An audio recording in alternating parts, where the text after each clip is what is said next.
heard Alice puffing up the stairs with a catering-sized tin of Nescafe. Someone in the dispatch department put a brass band record on the gramophone. Dawlish, my boss, was always complaining about that gramophone, but even Alice couldn't really control the dispatch department. My secretary said, "Good morning." Jean was a tall girl in her middle-20s. Her face was as calm as Nembutal, and with her high cheekbones and tightly drawn-back hair, she was beautiful without working at it. There were times when I thought I was in love with Jean, and there were times when I thought she was in love with me, but somehow these times never coincided. "Good party?" I asked.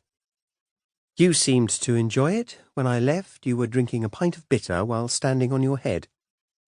"You do exaggerate. Why'd you go home alone?" "I have 2 hungry cats to support. 2:30 is definitely my bedtime." "I'm sorry," I said. "Don't be, truly. Going with you to a party is to be there alone. You plant me down, go around chatting with everyone, then wonder why I haven't met them all."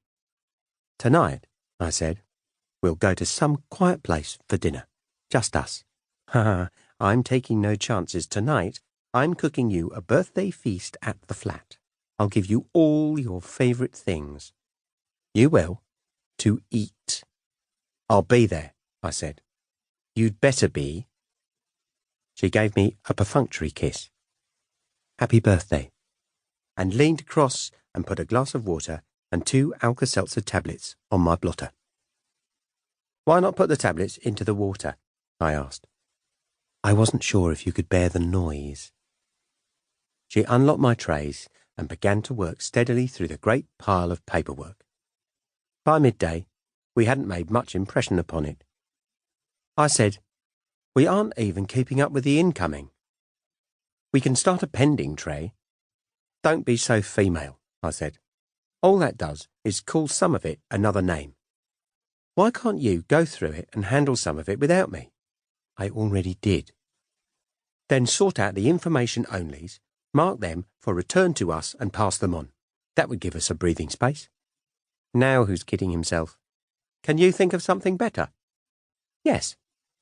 I think we should get a written directive from organisation to be sure we're handling only files that we should handle. There may be things in this tray that have nothing to do with us." "There are times, my love, when I think none of it is anything to do with us." Jean stared at me in an expressionless way that might have indicated disapproval. Maybe she was thinking about her hair. "Birthday lunch at the Trat," I said. "But I look awful." "Yes," I said. "I must do my hair. Give me 5 minutes." "I'll give you 6, I said. She had been thinking about her hair. We lunched at the Trattoria Terrazza. Tagliatelle alla carbonara, ossobuco, coffee. Pol Roger throughout. Mario complimented me on having a birthday and kissed Jean to celebrate it. He snapped his fingers and up came Strager. I snapped my fingers and up came more Pol Roger. We sat there, drinking champagne with Strager chasers, talking, snapping fingers, and discovering ultimate truth and our own infinite wisdom. We got back to the office at 3:45, and I realised for the first time how dangerous that loose lino on the stairs can be. As I entered my office, the intercom was buzzing like a trapped bluebottle. "Yes," I said. "Right away," said Dawlish, my boss.